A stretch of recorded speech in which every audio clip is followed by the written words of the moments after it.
Hello and welcome to Unacademy, a one-stop destination for the English medium civil services aspirants. A very good morning and welcome to the daily Hindu news analysis. So let's begin today's discussion by first looking at the topics that we are going to discuss.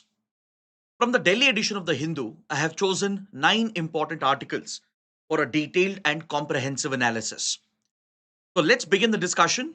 But before that, if you want the PDF of the session, please join my Telegram channel by scanning the QR code on your screen. After the session ends, I'll be sharing the PDF over here. So let's get started and look at the first important article from page number 10. This column deals with the recent free trade agreement that has been signed between India and United Kingdom, which is referred to as the CETA or the Comprehensive Economic and Trade Agreement. This FTA, which has been a big breakthrough as far as India's foreign trade is concerned, it does raise a number of opportunities for India. It does present plenty of export opportunities for India to access the British market.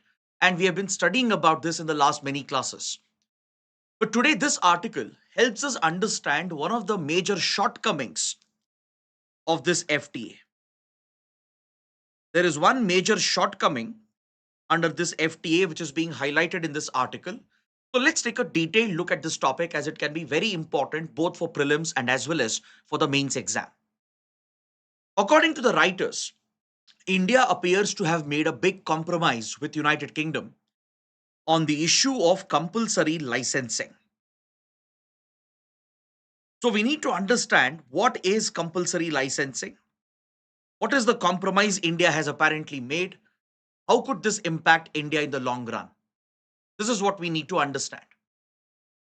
Now, compulsory licensing or CL is a provision provided by the WTO under the TRIPS, the trade related aspects of intellectual property rights, to which India is compliant. In 2001, under the Doha Declaration on Public Health, the developing nations managed to win a very big legal and diplomatic battle against the developed countries when they secured the right for issuing compulsory licenses under the TRIPS framework of WTO. Compulsory licensing allows the government to essentially issue the compulsory license to generic drug producers, even for a patented drug which is already available in the market.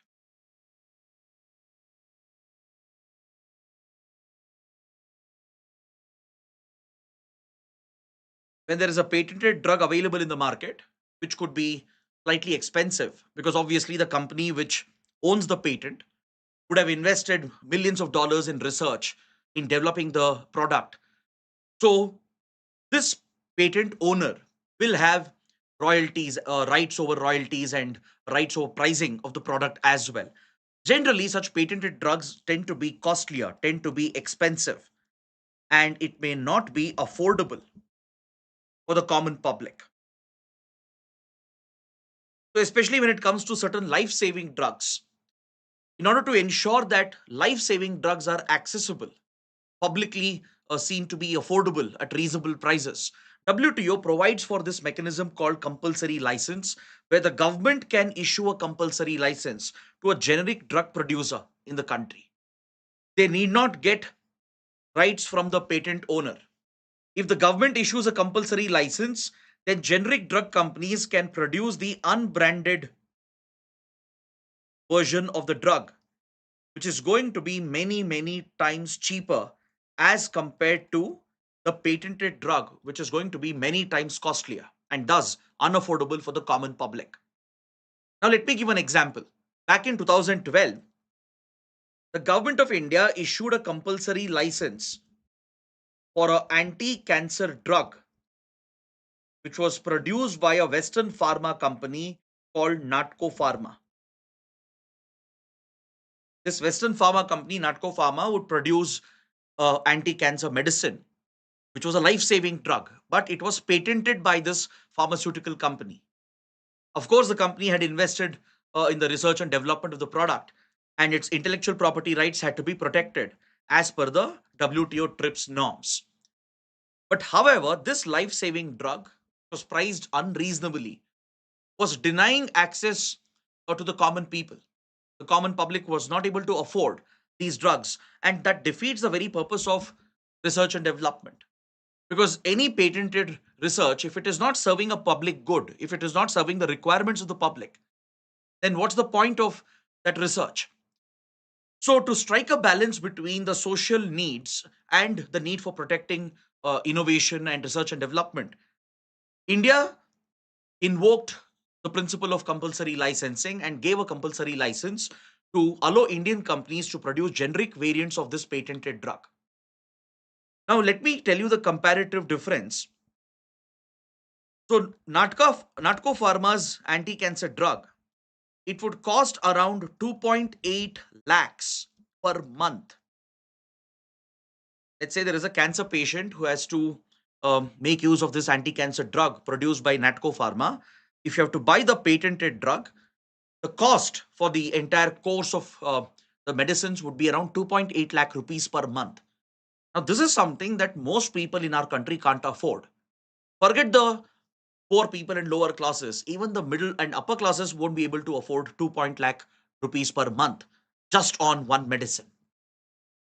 So, after compulsory license was given by the government of India and the generic variant of this anti cancer drug was produced, the cost of the same drug came down to just around 8,000 rupees per month. Can you see the price differential? The entire course of treatment per month would cost 2.8 lakh rupees previously. But with compulsory licensing, when the unbranded version of the drug was produced by an Indian generic drug company, the cost came down to just 8,000 rupees, which is relatively affordable for most people in the country. Now, this is the power of compulsory licensing. India has always supported the provision of compulsory licensing under the TRIPS framework of WTO. But now it appears that under free trade agreements that we are signing with European partners, we are compromising on this important principle as India is agreeing for voluntary licensing. Now, what is voluntary licensing? Voluntary licensing is very different from compulsory licensing. I told you that in compulsory licensing, the compulsory license to produce a generic drug is given by the government. And the drug company which is producing the patented version of the drug need not get any approvals from the patent owner. It need not pay any royalties as well to the patent owner. And the price will be determined by the government and as per the market demand. That is the advantage of compulsory licensing.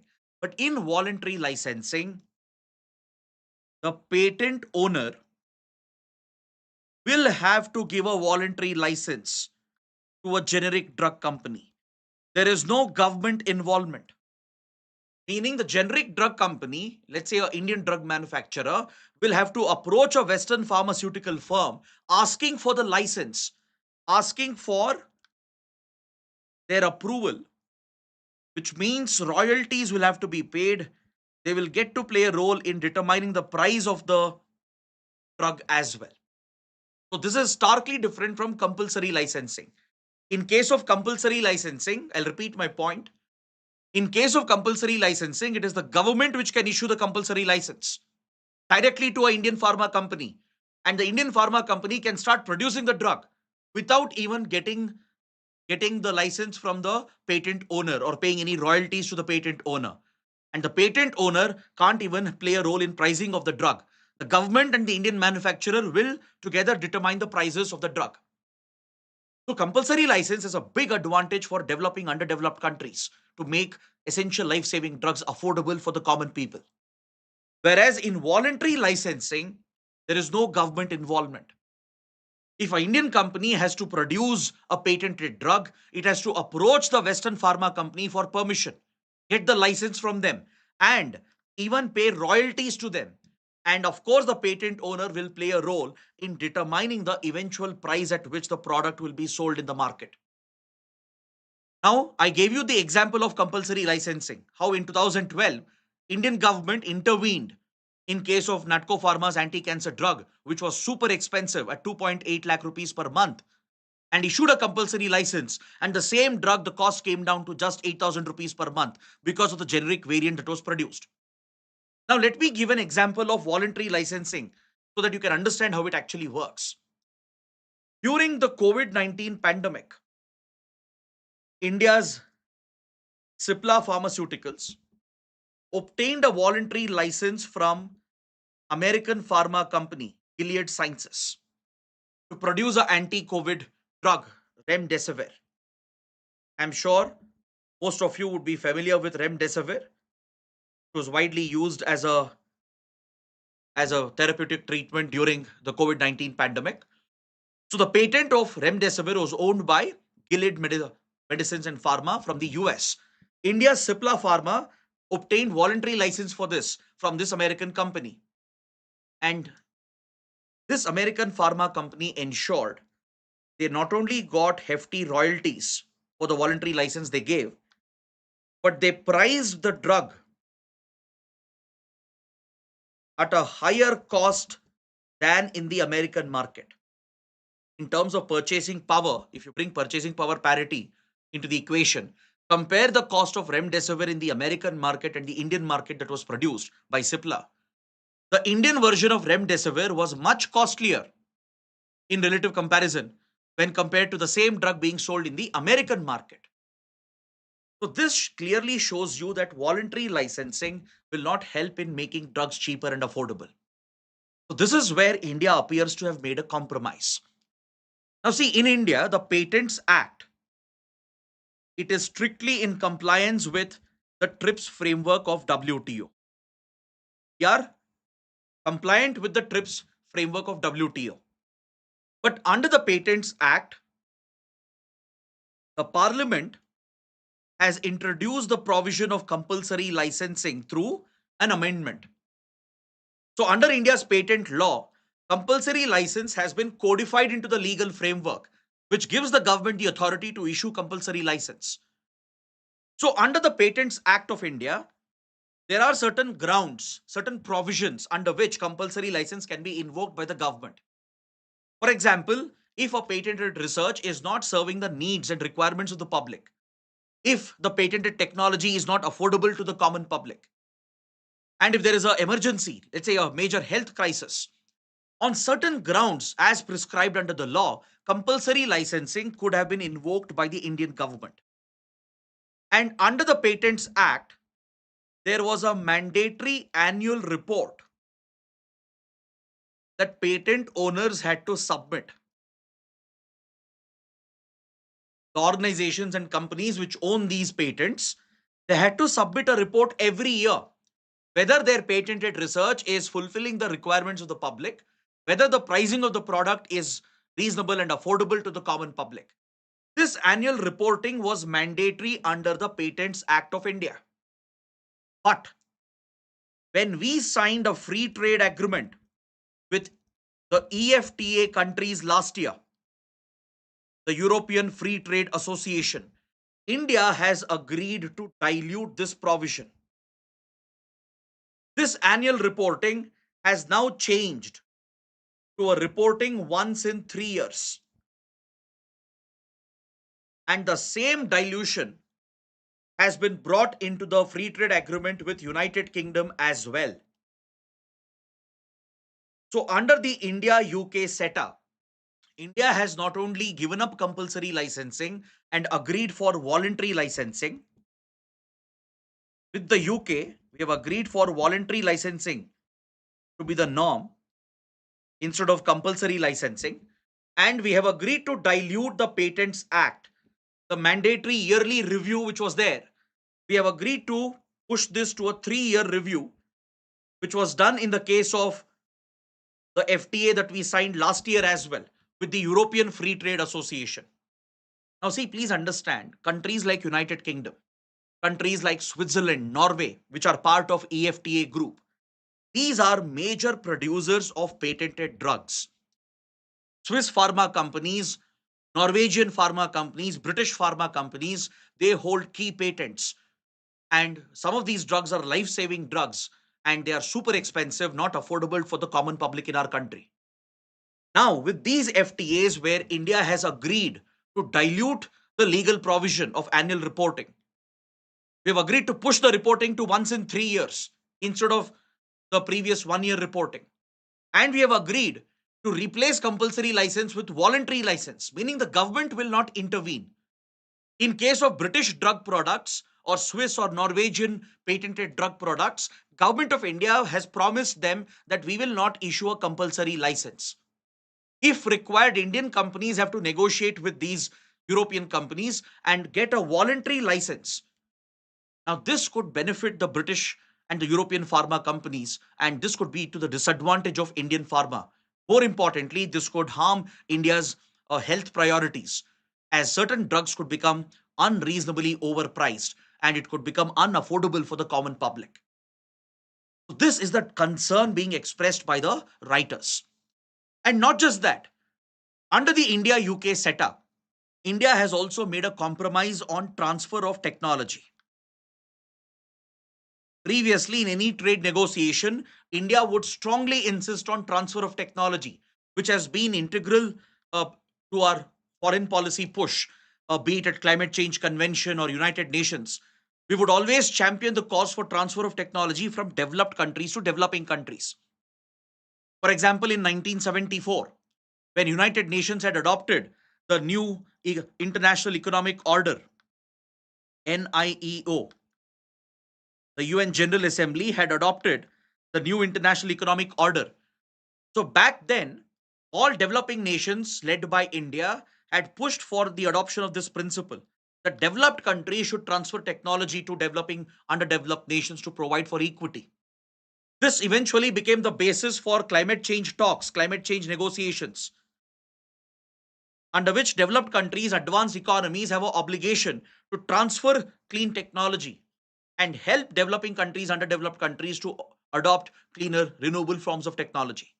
But now India appears to have given up this commitment, where previously we would insist on the term that transfer of technology should be on favorable terms. This was India's insistence all the time in any trade agreement that developed nations have to provide transfer of technology on favorable terms to India. But if you look at India UK SETA, if you look at the wordings, there is a compromise which has been made. The transfer of technology would be on mutual understanding, mutual terms, meaning which is convenient to the British as well. So, this again is seen as a compromise by the writers. And according to them, these are the major shortcomings of the FTA that we have signed with the UK. Now, I know this article presents a critical view of the FTA, but don't be misguided only by the critical view. We have discussed the positive aspects as well in previous classes. Right? We have been covering this topic for many days. We have discussed the other provisions of the FTA, which could benefit India as well. But these are two shortcomings you have to 100% remember. Make a note of this because this could be very relevant for your exams. How India has given up compulsory licensing and agreed for voluntary licensing. What's the difference between the two? Right? And India's stand on transfer of technology. We have diluted the stand. Previously, we always insisted that transfer of technology should be on favorable terms, which would favor developing nations. This was in line with the UN resolution of 1974. But now we have agreed for transfer of technology on mutually favorable terms, which would consider the interests of the developed nations as well. So that's why the writers feel that India has made these compromises with the United Kingdom under the Comprehensive Economic and Trade Agreement. Now, take up this practice question. There is a dilution of India's backing of the more effective compulsory licensing to address the high prices of patented medicines under the India UK SETA. Critically analyze. So, for this question, it's basically pushing you to take a critical view of the trade agreement. Correct? But what you can do is in the introduction, talk about the India UK Free Trade Agreement, highlight some of the key provisions in the introduction, especially some of the benefits that could accrue to India and UK, how the trade relationship could flourish. But then point out that yes, there are certain shortcomings as well, which have raised concerns. This will be a more balanced approach. Instead of just talking about the shortcomings, though the question is uh, limited to that, you have to widen the answer and you have to do it at the introduction itself to show that you have a very balanced view about the free trade agreement, that you're not just critical of the FTA. So, talk about the milestone between India UK relations, how this FTA represents a big milestone, how it could give access to the British market and drive British investments into India, create jobs in India, and how it could benefit Indian community, Indian workers and students. Right? Try to shed some light on this in one paragraph and point out that despite all these benefits, there are some shortcomings as well. Then, in the body, bring out the stand of India on compulsory licensing versus voluntary licensing.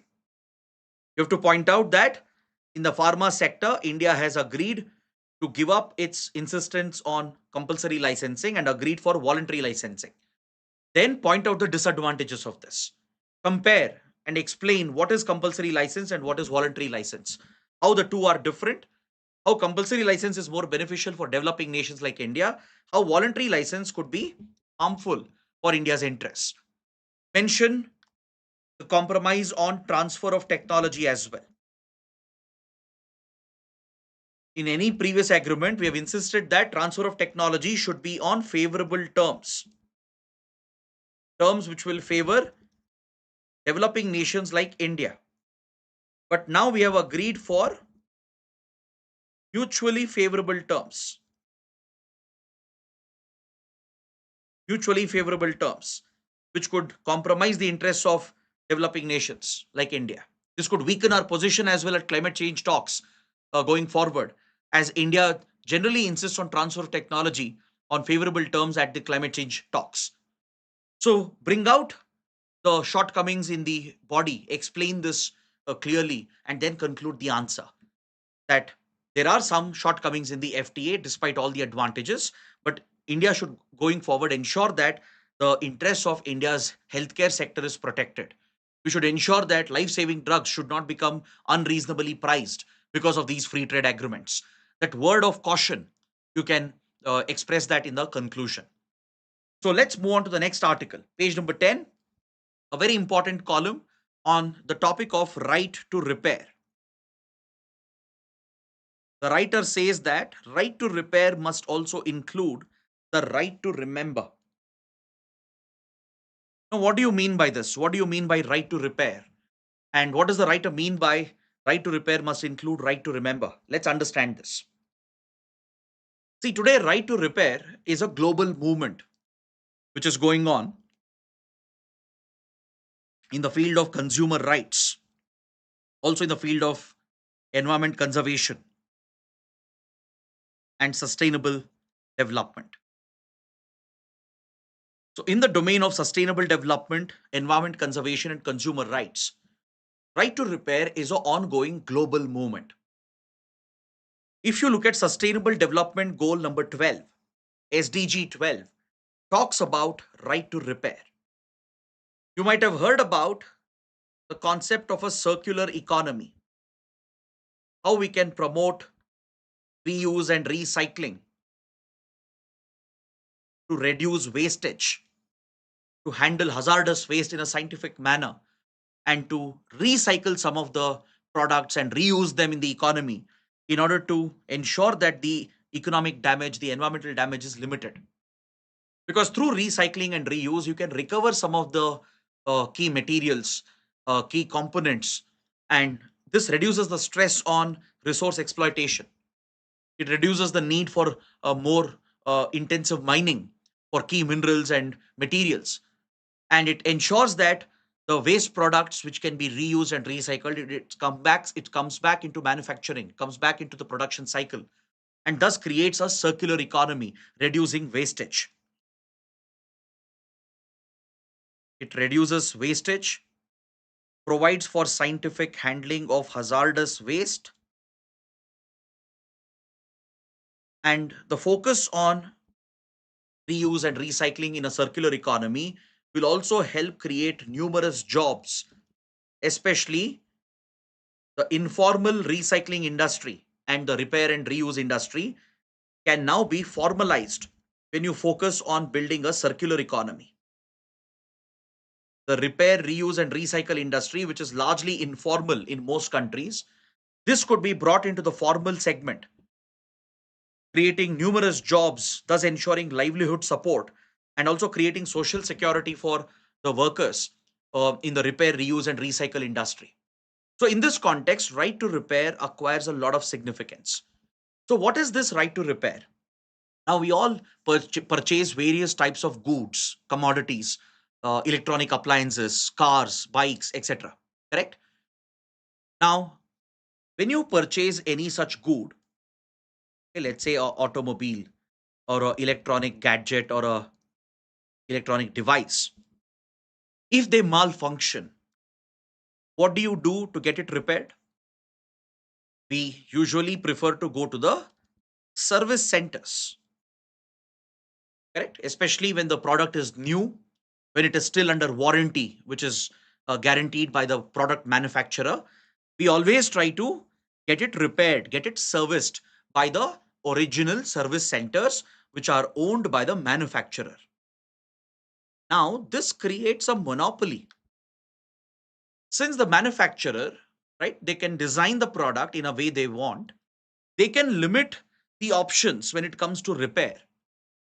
They can restrict the repair option, meaning you have to go only to the manufacturer to get the spare parts. You have to go to the manufacturer all the time to know how to repair. Because to repair, you need a manual, right? You need the instructions to disassemble a device and to put it back together. You need a clear instruction manual, a document given by the manufacturer. So if the manufacturer does not give you such a document, you don't know how to break up the device and open it up and repair it on your own. You can't do it. So every time you're forced to go to the company itself. See, when it is under warranty, it is a manufacturer's obligation to ensure that it is serviced and repaired if there is a manufacturing defect. But after the warranty expires, why should a consumer be forced to go to the manufacturer each time?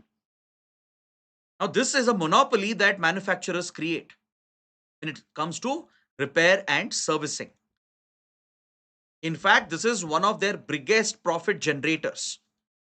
Most of the big companies don't generate much profits by selling the product, but they actually generate humongous profits through repair, servicing, and maintenance because they create a monopoly in this segment. They don't give out the spare parts, the manual, the user instruction is not available, meaning no one else can repair their products easily.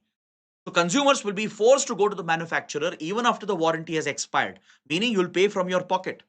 You'll end up paying more to the company. Let's say you bought a 20,000 rupees mobile phone. Eventually, over a life cycle of 7, 8 years, after the warranty, you would have spent 30, 40,000 in getting it repaired from the company, right? So this essentially establishes the monopoly of these manufacturers and limits consumer rights. Now, don't you think if there is a product defect, right? Let's say the product is new and within the warranty period, warranty could be 1 year or 2 years. If there is a defect in the manufacturing, then manufacturer is accountable. We have to go to the original service centers and only they have to repair it, that too at reduced cost or free of cost, because there is a clear fault on the manufacturer's side. But after the warranty has expired, let's say 3 years has passed, warranty is already gone. Now there is some problem with my device or with my car or my bike. I want to repair it on my own, or I want to go to my local mechanic, get it repaired from them. Why would I go to the company, pay more cost instead of accessing cheaper options to repair? Now, this is where companies have tried to create that monopoly by not giving out user manuals and instructions, by not allowing spare parts to be made available in the market. So, this limits the options available for the consumer, meaning your consumer rights is being crippled. And these manufacturing companies are creating a monopoly for themselves, which is becoming a big source of profits for them. And this is also not environmentally sustainable. Now, let's say you have expensive phones with you costing 50,000, 60,000, 1 lakh rupees and above. Replacing a battery, replacing a screen will cost you another 40, 50,000. Now, you tell me, would you get it repaired by the company or would you dispose and throw it and go and buy a new phone? So, usually, when the cost of repair goes up, right, it's again consumer tendency to throw the product away and go buy a new product. This is very common tendency because there is no one else available to fix a new screen or a new battery. You don't trust the local vendors, what if they use inferior products, or what if they damage the device, and you don't want to go to the company again because they are charging 40 50,000 rupees, and instead of that you will just junk the phone, you will dispose it off, and you'll go buy a new one. Now don't you think you generated e-waste by disposing of that device? Now who will handle and process that? So if repair was available, trust me, many people would opt for repair. It will increase the shelf life of your product. You will use it for a few more years instead of buying a new one, and this reduces the generation of waste in the economy. That's how it generates an environmental benefit. And don't you think, if manuals and spare parts and components are available and instructions and training modules are created by these companies, don't you think our local mechanics, local vendors, don't you think they can fix your devices? Now, for example, in this regard, Indian informal repair sector is pure genius. India is known for its jugaad. Now, if, for example, you go to Delhi's Karol Bagh, or if you go to Ritchie Street in Chennai, or SP Road in Bengaluru, I'm sure in every city there is one street like this, or one locality where you have these local technicians. They have no formal education. They can't even identify the spare parts and components, but they are masters at repairing your devices. Sometimes even the company may wash off their hands saying this can't be repaired, but local mechanics, local technicians can do it. Now, this is pure genius of Indian informal repair industry. This is a skill, a talent, which has been passed down from generation to generation, not through formal training and coaching, but it is passed down hand to hand, passed down generation to generation. You go to these local centers, repair centers, it could be a local mechanic repairing a sophisticated car or a bike. It could be even a imported car from a Tesla to, let's say, a Mercedes or a BMW, right? There will be local mechanics who will have mastered the technique.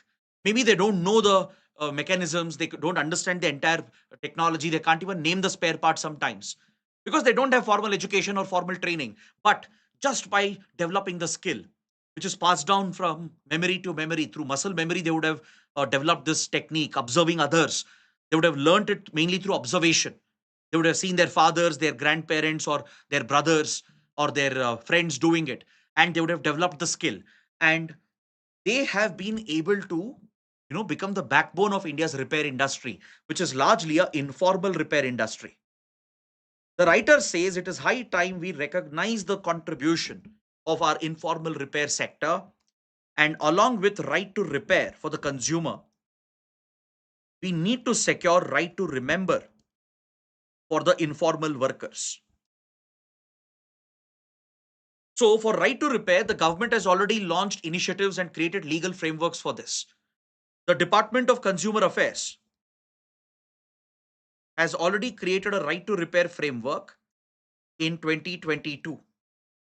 It has even set up a portal where all manufacturers are mandatorily ordered by the government to provide user manuals and repair instructions. Are you aware of this? Every major manufacturer of electronic devices, automobiles, and electronic goods, etc., for them, it's a mandate right now. It's a legal requirement. On this portal created by Department of Consumer Affairs, they have to provide the user manual and the repair instructions. How to disassemble the components, which spare part to be used, how do you assemble it back. All the step-by-step instructions have to be mandatorily provided. Meaning now you can repair your own devices if you want, or take it to a local repair center, get it repaired from them, instead of going to the company's service center and paying higher prices for them. So this is secured as a legal right, as a consumer right. Now, it is important to protect this informal talent as well, to protect the knowledge and formalize the training, protect their livelihoods, because this has economic, environmental, and social consequences. Now, if you look at the e waste management rules of India, the e waste management rules of 2022 has introduced the concept of EPR, extended producer responsibility, where the manufacturer of a component, of an electronic component, is responsible for the entire life cycle of the product, including its collection, scientific collection at the disposal stage, and its scientific management of the waste material, and repair and recycling of the material which is possible to be brought back into production. The producer is now responsible for the entire life cycle of the product on how e-waste will be managed, from its disposal to collection to scientific segregation to recycling and reuse of certain materials and components. So this principle has been brought into place. Now, e-waste will be scientifically processed and handled, and the concept of EPR will be promoted only when the informal repair industry is given formal recognition.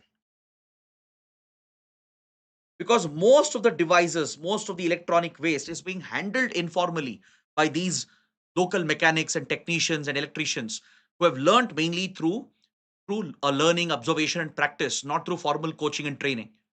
So it's important to recognize their contribution to the economy, formalize this sector, give them a better livelihood, give them social security, and ensure that hazardous electronic waste is scientifically channeled to promote a circular economy in the country. And for that, you have to protect the skill, the talent.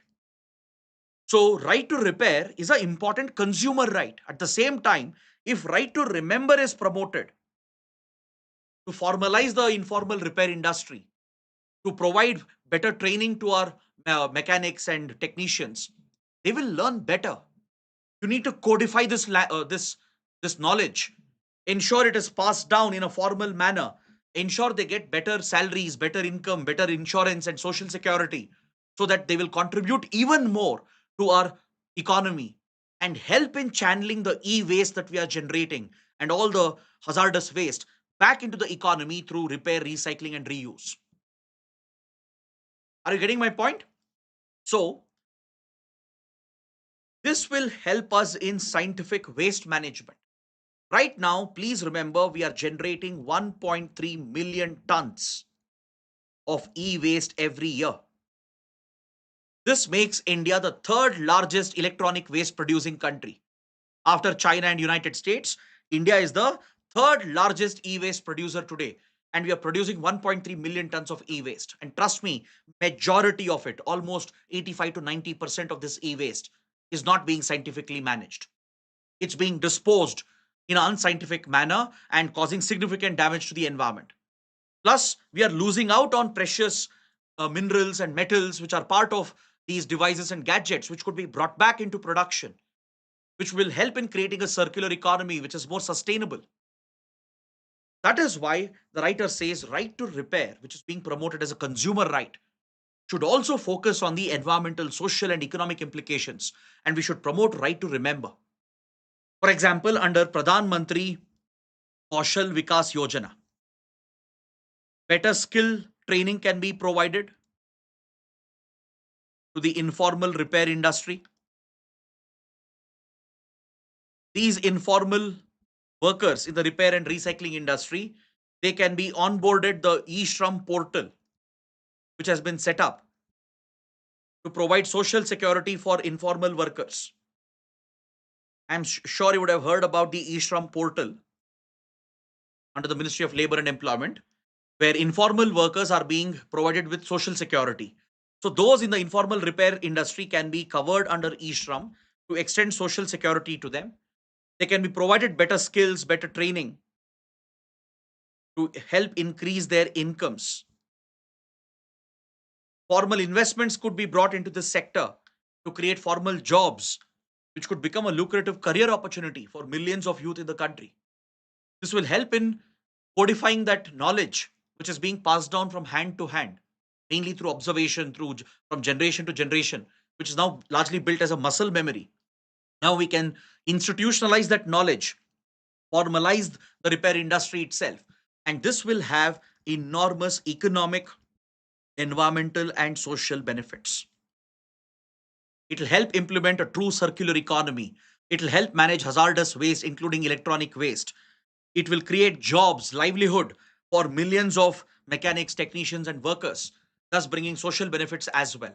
That is the point which is being highlighted by the author of this column. Now, take up this practice question. Right to repair is not just an economic necessity, but also an environmental and social necessity. Discuss. So, I hope all of you will be able to write an answer based on what we have discussed. Now, let's look at the next article. On page 12, the Hindu carries an important article related to Northeast India and connectivity in the Northeast. Now, let me explain this article quickly.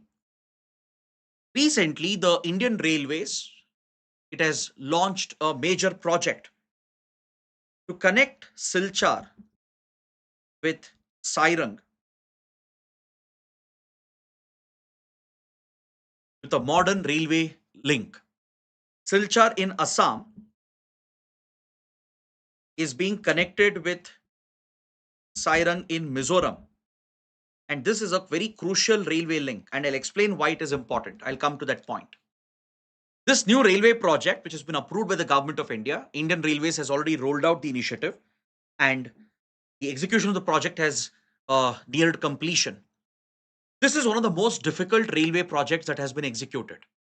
Though it is hardly 51 kilometers long, just around 51 kilometers in length, it links Bairabi uh, in the Kolasip district of the Silchar region of Assam with the Sairang region of Mizoram, which is hardly few kilometers from the capital, Aizawl.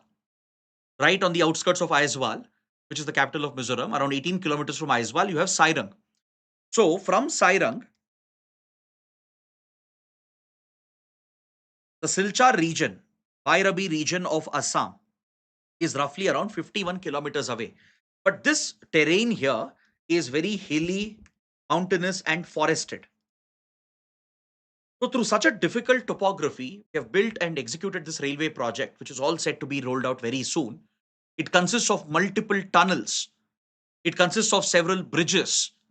It's one of the most difficult engineering projects which has been executed in the Northeast, and it shortens the distance and travel time between Assam and Mizoram, and it significantly improves connectivity in the Northeast.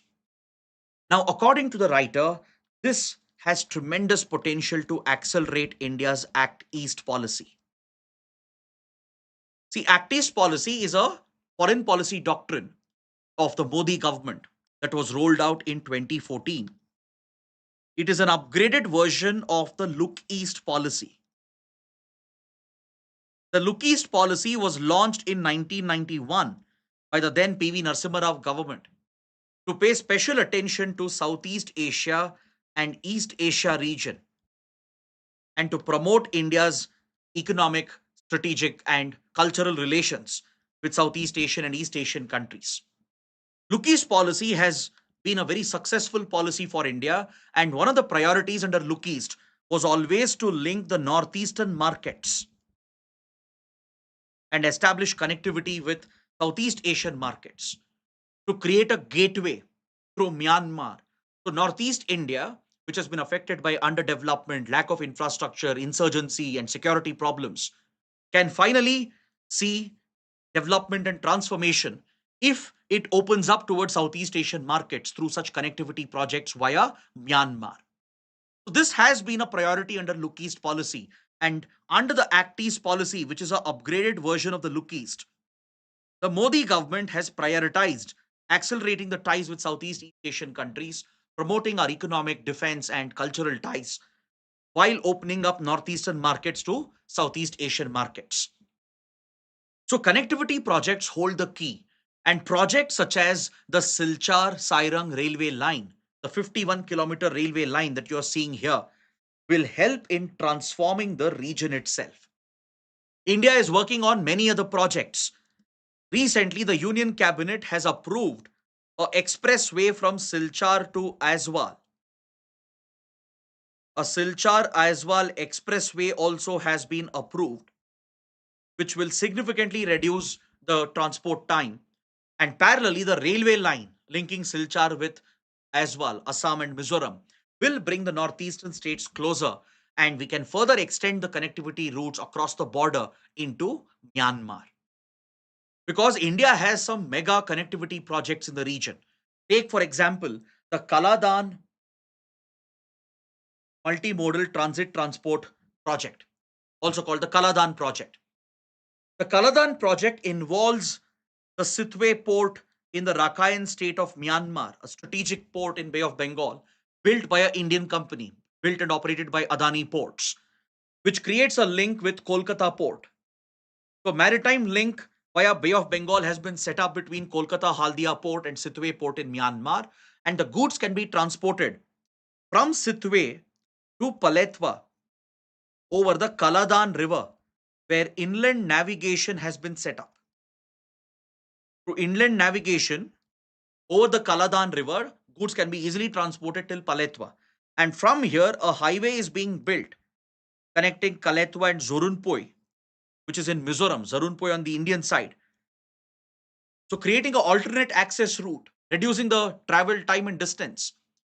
If you compare the travel route from Kolkata to Mizoram via Siliguri corridor, this traditional route, this is 1,000 kilometers longer and takes easily 4-5 hours extra as compared to this route via Kaladan through Myanmar, creating a shorter and more viable alternate route into Mizoram.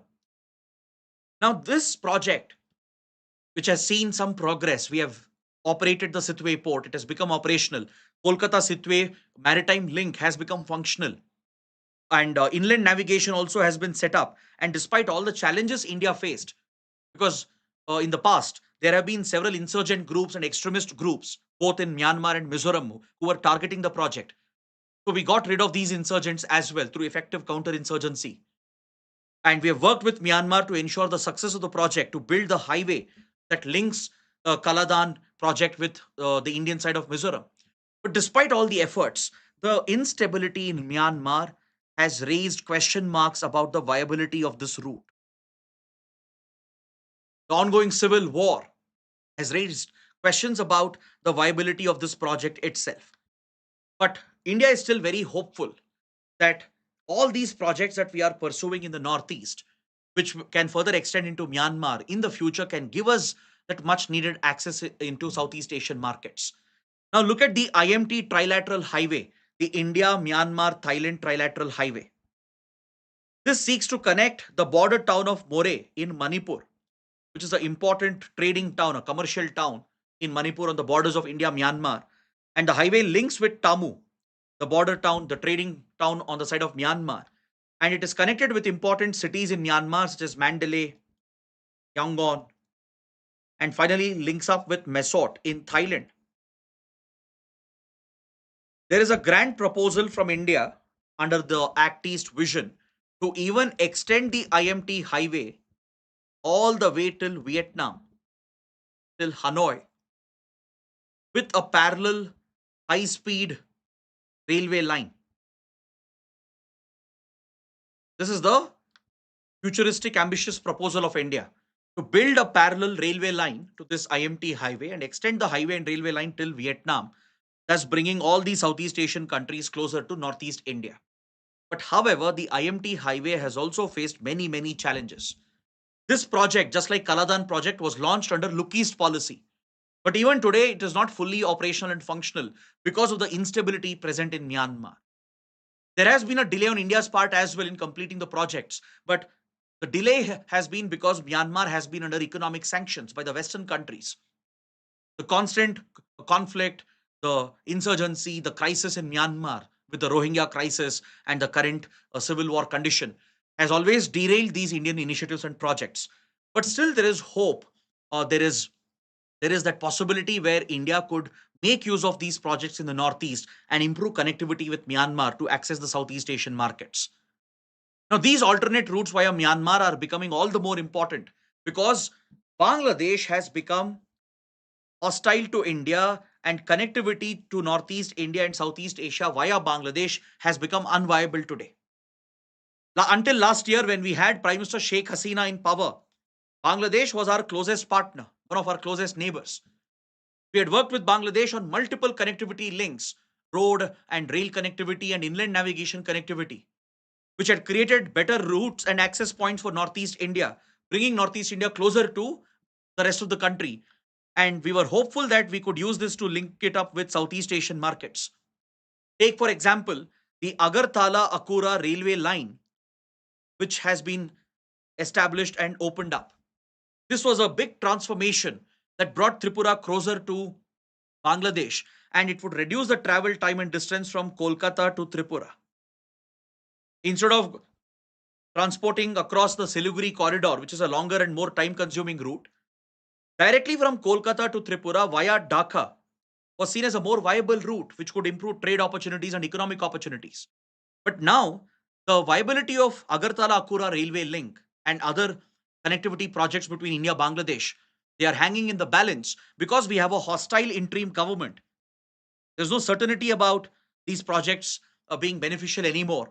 So it's very important for us to pursue alternate routes with Myanmar and ensure Northeast India doesn't have to depend on countries like Bangladesh or even Myanmar for that matter. That's why improving connectivity across Northeast India through these new railway lines, expressways is very critical. Because once things stabilize in Myanmar, we can easily open up this route and give a big push for our Act East policy by linking Northeast India with Southeast Asian markets. That is the relevance of this project, which is all set to be rolled out. Now, coming to the next article, the president of Philippines is visiting India for a 5-day visit. Now, this is a big development, a landmark development, because it has been several years since the president of Philippines has visited India. So, the current president, Ferdinand Marcos Jr., is on a very important visit. Last time it was his father who had visited India back in 1970s. So this is a very high profile visit for India as India is stepping up its role and involvement in South China Sea and in the Indo-Pacific. Philippines has increasingly become a key strategic partner under the Act East policy. So today there are two articles related to Act East policy. I'm sure you're aware that Philippines has recently become the first country to have bought the BrahMos cruise missile from India. India has already exported the BrahMos cruise missile to Philippines, and Philippines is looking at further new orders. It is also looking at the Akash air defense system. It's looking at the Tejas light combat aircraft. So there's a lot of potential in terms of defense trade, defense exports with Philippines. The reason why Philippines is on a shopping spree to buy more weapons is because it's involved in a standoff with China in the South China Sea. China has been extremely aggressive in South China Sea. It has violated the rules based order and threatened the free and open nature of Indo-Pacific. And it has been unilaterally claiming several islands and the exclusive economic zone in South China Sea. With Philippines, China has claimed Scarborough Shoal, the Mischief Reef, and even first and second Thomas Shoal. These small shoals and islets are being claimed by China, and Chinese Navy and Coast Guard are increasingly hostile against Filipino vessels. So, India has a clear position on this standoff in South China Sea. We support the international legal framework under the UN Convention on Law of the Sea. India supports the maintenance of a rules based order, and we want Indo Pacific to be kept free and open. So India stands with Philippines in this regard, and we are stepping up our defense and strategic partnership, and there's plenty of opportunity for economic collaboration as well. So as we speak, there is an entire contingent of Indian warships which have entered the port of Manila in Philippines for a naval exercise and a joint patrolling of the West Philippine Sea. This shows the power projection of Indian Navy. If China can meddle in our backwaters in Indian Ocean, in Arabian Sea and Bay of Bengal, so can India step up its military presence in China's backyard. The West Philippine Sea is seen as China's backyard. China constantly keeps meddling with Philippines over here. So right now, Indian Navy has sent a large contingent of warships to Port of Manila to coincide with the visit of the Filipino president to India. And we will be involved in joint patrolling of these waters for some days. This is a clear marker of the growing defense strategic partnership between India and Philippines. So we will track this visit if there are important agreements that are signed. We will cover this again in the coming classes as well. Now let's move towards the prelim section and let's quickly wrap up the discussion today. On the front page of the Delhi edition, there's an article that refers to bio-fortified potatoes being made available in the Indian market. See, right now, the Director General for the International Potato Center, the CIP, which is based in Peru, is on a visit to India. As you know, potatoes are a staple in most cuisines around the world today. It's known to be quite a nutritious tuberous vegetable. But potatoes, which were introduced to India by the Portuguese, primarily from South America, from Brazil in particular, today it has taken over the Indian diet, and across the Indian subcontinent, potatoes have become staple, be it in North India, South India, eastern parts of India. In fact, the Indo-Gangetic Plain in Uttar Pradesh, Bihar belt is considered to be the world's largest producer of potatoes in the entire world. So India partners with the International Potato Center, the Indian Council of Agricultural Research, ICAR, has a working partnership with the CIP based in Peru, the International Potato Center that pioneers research in potatoes and other tuberous vegetables and promotes international cooperation. So, as part of this cooperative effort, the CIP has stated that biofortified potatoes will be rolled out in India. What do you mean by fortification of food items? Fortification refers to the addition of micronutrients into staple food that is consumed. Now, take for example how we have tackled goiter, thyroid related problems by fortifying salt with iodine. Very simple, ingenious step, as salt is part of day to day consumption of any diet. As iodine was added to it and salt was fortified with iodine, we have successfully tackled various health conditions related to thyroid and conditions like goiter. Then, iron, folic acid, and other micronutrients. It could be essential vitamins, vitamin A, for example. It could be folic acid, omega 3 fatty acids, etc. They could be fortified into food items such as rice or vegetables, etc. Now, in the case of potato, the International Potato Center has developed a variant where the seed variant, which is newly developed, it has the ability to increase the iron content. Iron fortified potatoes are already available in the global market, and very soon this would be made available in India. In India, sweet potatoes which are fortified with vitamin A, has already been available from few years, especially in states like Karnataka, Odisha, Assam, etc. Sweet potatoes, which is part of the staple diet in some of the states, sweet potato which was fortified with vitamin A was made commercially available. So now iron fortified potatoes are also being rolled out, and the International Potato Center is helping the Indian Council of Agricultural Research to adopt this on a large scale. Now, this will help in satisfying the micronutrient requirement.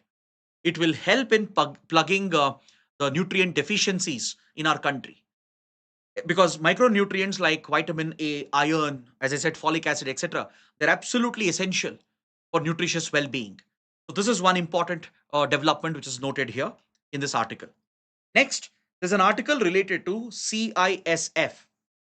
The Ministry of Home Affairs is looking to increase the recruitment to CISF and recruit around 58,000 personnel in the next 5 years. So let's quickly understand why is this important. See, the CISF, the Central Industrial Security Force, it was established in 1969 through a parliamentary law. This law has been revised and updated as well in 1983. But the CISF is a dedicated Central Armed Police Force, a CAPF. It's a paramilitary force which is officially recognized as a Central Armed Police Force under the Ministry of Home Affairs. So these CAPFs of the Home Ministry are responsible for internal security duties. And CISF is a specialized force responsible for industrial security. As the name itself tells you, it specializes in industrial security. It provides security for key projects, key installations, both in public sector and private sector. For example, important mines, let's say uranium mines, for example, or important coal mines, they are provided industrial security through the CISF. Important power plants, then hydro projects, dams, key government installations, important facilities of ISRO, DRDO, etc., that are linked with our space, defense, and atomic program.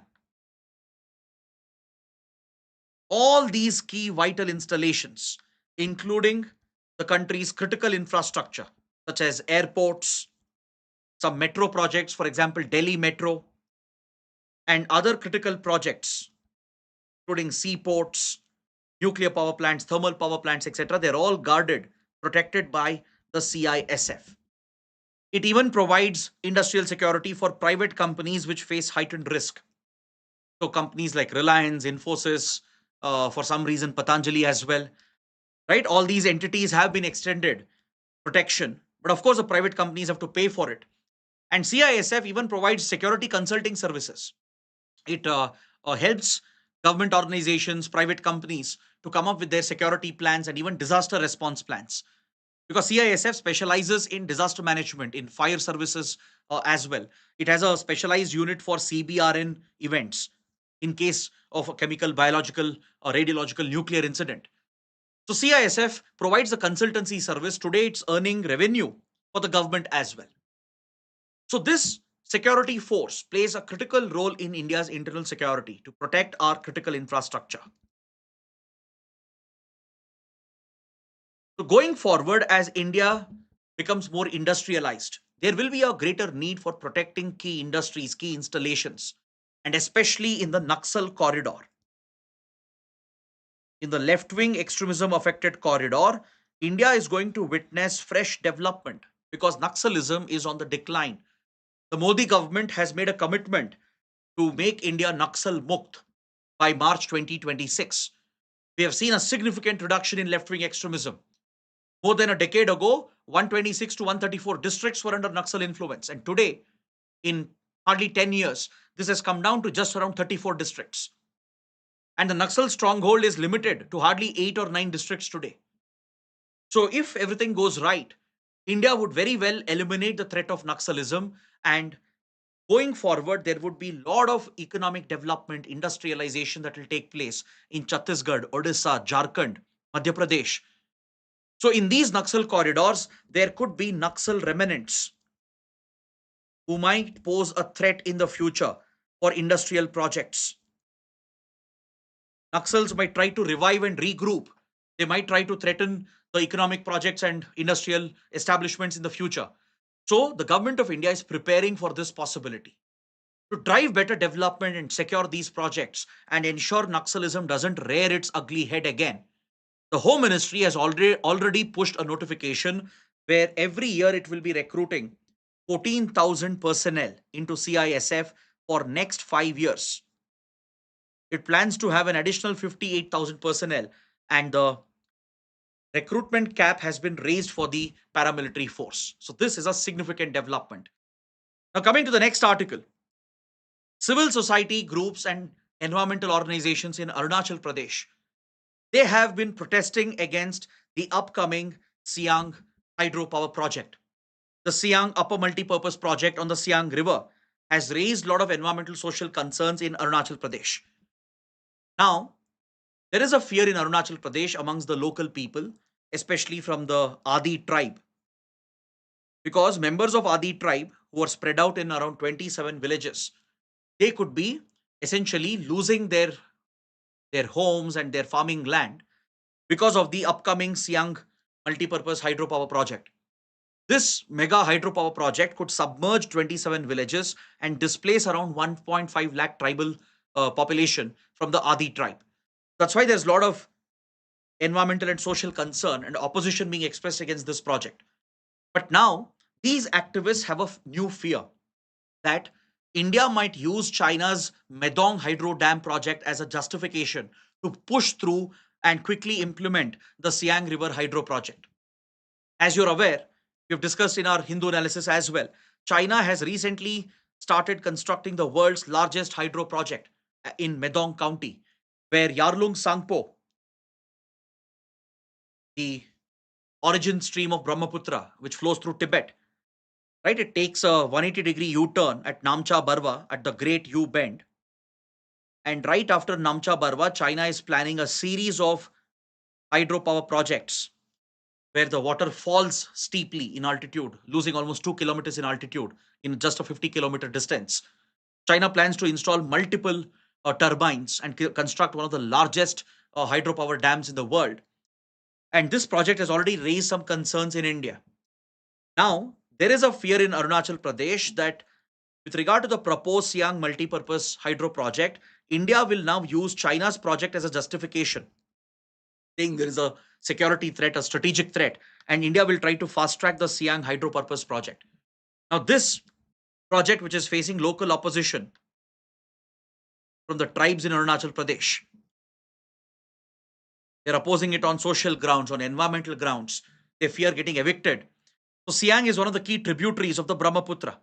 As Yarlung Sangpo flows into India, right, the Siang, Lohit, Dibang, they all join to eventually form the mighty Brahmaputra. So India has proposed this mega hydro project, which is seen as essential for the requirements of Northeast India. But the local opposition by the Adi tribe, who fear eviction, has been a roadblock. And now they fear the government might try to push through the project and forcefully implement it by ignoring the concerns of the Adi tribe, by justifying that this project is needed in national interest to counter China's Medong County hydropower project. That is one development you need to note down. Next, in Andaman Nicobar, 140 people from particularly vulnerable tribal groups, PVTGs, have been recruited into the police force. So this shows the inclusion of the most vulnerable tribes, the PVTGs, into local governance, into local administration. The Andaman police have recruited 140 people from the PVTGs, such as the Nicobari tribe, and as well as Onge, the Great Andamanese, and Shompens and Jaravas. These are the five PVTGs of Andaman Nicobar. So PVTGs, particularly vulnerable tribal groups, they have been designated since 1975 onwards to identify the most vulnerable tribal communities in the country. So initially, around 52 tribal groups were declared as particularly vulnerable, and they were identified on the basis of these criterias, depending on their pre-agricultural level of technology, if they hadn't modernized and advanced, if they hadn't adopted modern forms of farming, and if they were still reliant on ancient traditional methods of cultivation, and if literacy rates were very low amongst a tribal group, if the group was economically backward and residing in a remote, unconnected region, and if the population was stagnant or declining, based on these criterias and factors, PVTGs were identified. Now, can you tell me which committee came out with this criteria? Please mention that in the comments. There's one very important commission that recommended the designation of PVTGs and identified these criteria. So please mention which committee was it in the comment section. So initially 52 particularly vulnerable tribal groups were identified. Later in 1993, the list has been revised and updated. 23 groups more were added. And today we have a total of 75 particularly vulnerable tribal groups in the country. And in Andaman Nicobar alone, there are 5 PVTGs: the Great Andamanese, Charavas, Onges, Sentinelese, and Shompens. Please make a note. These are the 5 PVTGs of Andaman Nicobar.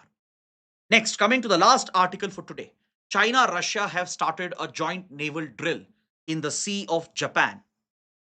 This naval exercise is called Joint Sea 2025 Exercises. It is being staged from the Far East region of Russia, from the Russian strategic port city of Vladivostok. Russia, China, the two navies together, would be conducting these sea drills and naval exercises in the Sea of Japan, which itself is a power projection by China and Russia. Because in this region of the North Pacific, Japan, South Korea, they already feel threatened by China's aggression. Then you also have the American military presence in the region. And plus, upon that, North Korea's regular aggression and nuclear blackmailing tactics has added tensions in this region. So now Russia, China, which are allies of North Korea, are conducting a massive naval exercise and a drill in the Sea of Japan, which is bound to increase tensions further in the North Pacific. So please make a note of this naval exercise between Russia and China. So on this note, I bring my discussion to an end. I hope you have understood all the key topics and points that we have discussed. And if you benefited from the session, please let me know through your comments.